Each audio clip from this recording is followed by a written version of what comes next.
Welcome to the CBS Eye on Money podcast. It is Tuesday, May 3rd. If you've got a financial question, we'd love to hear from you. All you need to do is go to jillonmoney.com and click on the Contact Us button, and then we will get your note. Very easy to do. Today, we are talking to John from Tennessee. Welcome to the program, John. What can we do for you, sir? Me and my wife were getting closer and closer, I think, to what you call fire, and we're trying to see if we were ready to potentially, retire early. All right, wait a second. I want to hear about this. So did you guys really go all in on the financial independence, retire early? Are you really going to retire and travel the world, or are you going to do something else? Tell us what the plan was. Yeah, I think it's more of a do something else, like you're saying. We've been saving really hard and, working hard and, keeping our spending in check and things like that. And I think we're ready to kind of move on and maybe do something else. It's exciting. That's great. Okay, so tell us a little bit about what is going on when you say saving hard, which I love that term. What have you done? How much have you put away? What's in retirement? What's in non-retirement? Okay. Well, maybe I'll start with income. We're still working. We're both 38. We are bringing in together about $185,000. Great. The easy one from a debt perspective, we do still have one student loan of about $25K to pay off. Otherwise, we have no debts. The house is paid off. The cars are paid off. Wow. How much is the house worth? About $300,000. And you're going to stay in that house? That's the plan. Okay, great. So how much do you guys need to live on? We're about right around $50K. So Tennessee is pretty low cost of living. So we're only about a $50K. Before you came on the air, I said to Mark, I can't believe, because we read your email, right? And so I said, oh my God, they're in their 30s. And I said, I don't know, maybe they're really going to be able to do it. He goes, well, I don't know. Maybe they live in one of those really low cost places. So that's good news that you do. Right now, let's talk about the non-retirement savings first. So what do you have saved? First, let's do emergency reserves and then a brokerage account. We have cash, about $60,000 in savings. So basically trying to have about a year's worth of money there. Perfect. May or may not use that to pay off that student loan. That's kind of the logic there. Mm-hmm. In a brokerage account, that's again not retirement, right about $600,000. Wow. That's great. That's fantastic. And do you have that invested in index funds or other stuff? What's in there? Yeah, it's predominantly a total stock market, low cost index fund. And then on top of that 600, you also have retirement accounts? That's right. How much? So all of the Roths together is $380,000. The 401ks altogether is $820,000. Dude, you're killing it. You're killing it. No kids? No kids. That's why. This is a great story. Holy smokes. So what do you think happens next? I mean, obviously you're young, but when we talk about doing something different, what would different mean? What do you perceive to be the income level that you would go to if you step down, in this new endeavor universe? I think both of us, with having, being early and where we're at, I think we would probably try to look at doing some other kind of part-time jobs that are, fun jobs, basically. And what do you think that would pay you? I mean, do you think you could cover your $50,000 a year of basic expenses? I think we would be pretty close. If both of us were doing part-time, I think it would be pretty close. What's the timing of this, do you think? Well, I'm still working this year, or at least right now. I'm front-loading. I didn't mention I have an HSA as well. Oh, good. So I'm front-loading an HSA in my 401k. Basically, I'm trying to knock those out before I do anything. How about knocking that out and then you guys knock out the student loan and then you step down? What do you think about that as a game plan? Yeah, that's kind of what I was thinking too. But it's just so crazy to be thinking of, potentially, I don't know, maybe hopefully I live another 50 years, and it's weighing on me to figure that I can do this. Well, I mean, first of all, can I just say you've done an incredible job. So that's number one. Number two, I don't know what you do for a living, but, it is a hot labor market. So I think sometimes people feel a little bit weird walking away from a hot labor market. And I think that may be also sort of in the background here. But it's also possible that you kind of scale back and you see how it feels to maybe, get through this period where you front load some of these accounts, you pay off the student loan debt, and then maybe it's possible that you have a different approach to what work is once you're in this place. I mean, do you hate your job? Uh, I've been with the company for 14 years, and the internal politics have been getting pretty rough. So, yeah, I'd say it's kind of getting to the point I'm ready to do something else at a minimum. What about how you would manage healthcare costs? Because we're going to have to account for that, right? Because if you don't work, I mean, would you work part-time enough to get health insurance from another organization? Yeah, that's why I was thinking of part time for that very reason. You nailed Mm-hmm. it. Yeah, otherwise I don't know. I'm thinking that we would do a bunch of Roth conversions maybe while I'm not employed, maybe, and then maybe live off of those contributions or conversions. But yeah, the healthcare is going to be brutal. Yeah, I mean, that's why I think having something where you can get some healthcare or defray some of the healthcare costs that would be important to me.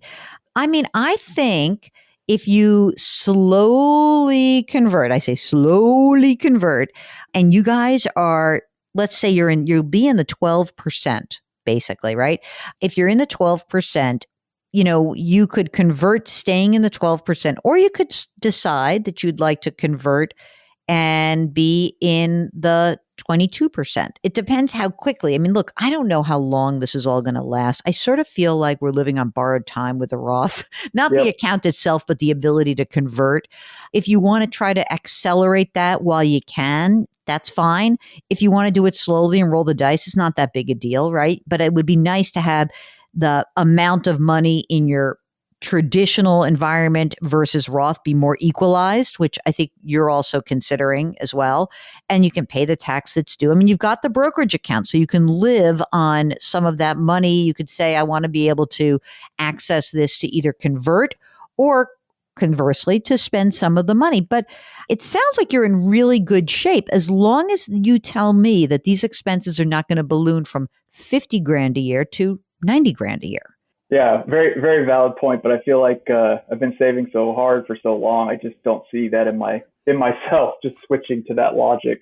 Yeah, I don't either. And tell me about your wife. I mean, is she on board with all this? Is she feeling okay or more nervous? What's the breakdown between the two of you? Yeah, you're kind of my tiebreaker in that regard. So she's more nervous about this, and so I have been looking for additional advice to kind of say, yeah, we're ready for this or not.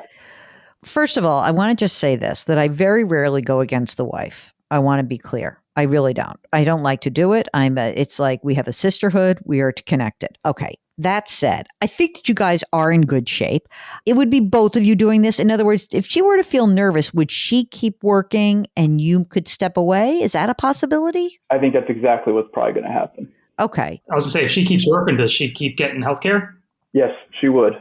Oh, I mean, listen, if this is going to work, you have to both be on board with it. Okay. So she has to be on board with you saying, okay, if you don't want to work, babe, I love you. Keep working and we'll get our health care. And that's great. I am going to pull back. If that's going to annoy the crap out of her, that's one thing. But if she's really like, you know what, I just don't feel comfortable doing it, or I don't dislike what I'm doing enough to step away, then that's okay too. It shouldn't prevent you from doing that. In some respects, all that you have done in this, forgetting about calling it fire or fine or anything else, let's just say that you guys, with your extreme saving, have bought yourself opportunities. And that's an amazing place to be. Those opportunities that you are about to cash in on do not have to be for both of you equally at the exact same time. You may be a better spouse if you are not working hard and feeling crappy about it, right? And she may be a happier spouse not fully leaving where she is right now or yet, because it makes her feel more comfortable. So I would be a little bit more suspect of like, we got to do this together and we got to do it all at once. Like, you could see how it goes. And maybe if you finish at the end of this year and you take a step back and you start the process, maybe that's a good way to dip your toes in the water. Maybe that's a great way for you guys to say, all right, let's see how it goes. And maybe you're going to be like, ugh, I don't actually like this. or maybe she's going to say, this is great. we're in good shape. I love having you at home doing all the crap that I don't want to do. Now I can just go off and do my thing. So what's her income alone? 65K. So I'm right about 120. So it's sort of interesting to me because what you could really do in this process is if you got rid of your income, all that we would be saying is we get the health care from her. We basically pay most of the expenses and you would get a part-time job to cover whatever her salary doesn't, but you would no longer be saving. And that's really the big issue, that you would no longer be in this extreme saving position. She might put a few bucks in her retirement account. That's fine. That might be a more prudent game plan from my perspective, just to see how it goes. It's just amazing because this is such an example of what can be accomplished. Because did you guys inherit anything, or is this all based on your saving? Saving. Yeah, and look at the salaries. They're not huge salaries. It's just amazing what people can accomplish. When you live in Tennessee and you make a bunch of money and you are saving, this is what it can be. The thing that's really fascinating to me is that it sounds like you're kind of tired of the extreme saving. It's hard to do it. It is. Do you have any regrets right now about living this way? No, I don't think so. I live a pretty simple life and I enjoy it. I don't regret anything. Just kind of burned out, just like everybody else, I think. Yeah. But I mean, it's one thing to be burned out and feel like, you have no choice. Burned out and with options, that's pretty amazing. Quick other things. You guys have wills and powers of attorney and stuff like that? I told my wife that we have to have that done before I leave. That's very good. So you've done extreme saving, but not extreme estate planning. It doesn't have to be extreme.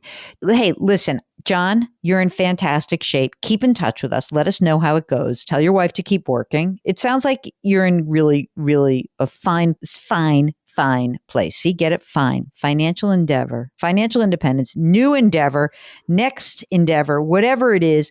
You're in great shape. So congratulations and enjoy it. So let us know how it goes, okay? Will do. I really appreciate it. A pleasure. Okay. You don't need to be fine. You don't even need to have a fire under your butt, but you might have a financial question and we would love to help you out. In that case, all you need to do is go to jillonmoney.com, click the Contact Us button. And after you do that, you'll be taken to a form. Fill out that form. Tell us what's on your mind. And let us know if you'd like to come on the air with us. Mark will do everything else. We so appreciate when you listen to us. We drop our episodes here at Eye on Money every Tuesday and Thursday. Mark Talercia was the co-host and executive producer. We are distributed by our pals at CBS. We like to remind you to do something nice for someone else today. It will make that person feel a lot better. It will make you feel better. Curiosity, compassion, community. That's our mantra here. Thank you so much for listening, and we'll talk to you next week.